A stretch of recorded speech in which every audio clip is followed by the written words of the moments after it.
ವಿದ್ಯುತ್ ಪರಿವರ್ತಕದ ಮೇಲೆ ನವಿಲು ಹಾರಿ ವಿದ್ಯುತ್ ಸ್ಪರ್ಶದಿಂದ ಸಾವು. ಇದನ್ನು ತಿನ್ನಲು ಬಂದ ಚಿರತೆ ವಿದ್ಯುತ್ ಟ್ರಾನ್ಸ್ಫಾರ್ಮರ್ ಮೇಲೆ ಹಾರಿ ವಿದ್ಯುತ್ ತಗುಲಿ ಸಾವು. ವಿದ್ಯುತ್ ಪರಿವರ್ತಕದ ಮೇಲೆ ಹಾರಿದ ನವಿಲು ವಿದ್ಯುತ್ ಸ್ಪರ್ಶದಿಂದ ಮೃತಪಟ್ಟಿದೆ ಎನ್ನಲಾಗಿದೆ.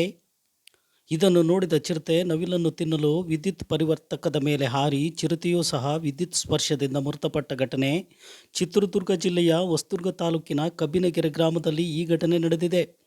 ನವಿಲನ್ನು ಬೇಟೆಯಾಡಲು ಬಂದ ಚಿರತೆ ವಿದ್ಯುತ್ ಪರಿವರ್ತಕದ ಮೇಲೆ ಹಾರಿ ಮೃತಪಟ್ಟಿರುವ ಘಟನೆ ಗ್ರಾಮಸ್ಥರಲ್ಲಿ ಆತಂಕ ಮೂಡಿದೆ. ಸುದ್ದಿ ತಿಳಿದ ತಕ್ಷಣ ಅರಣ್ಯ ಇಲಾಖೆ ಅಧಿಕಾರಿಗಳು ಸ್ಥಳಕ್ಕೆ ಭೇಟಿ ನೀಡಿ ಪರಿಶೀಲಿಸಿದರು. ಈ ಘಟನೆ ಹೊಸದುರ್ಗ ಪೊಲೀಸ್ ಠಾಣೆ ವ್ಯಾಪ್ತಿಯಲ್ಲಿ ನಡೆದಿದ್ದು, ಅರಣ್ಯ ಇಲಾಖೆ ಅಧಿಕಾರಿಗಳು ಪ್ರಕರಣ ದಾಖಲು ಮಾಡಿಕೊಂಡು ತನಿಖೆ ಕೈಗೊಂಡಿದ್ದಾರೆ.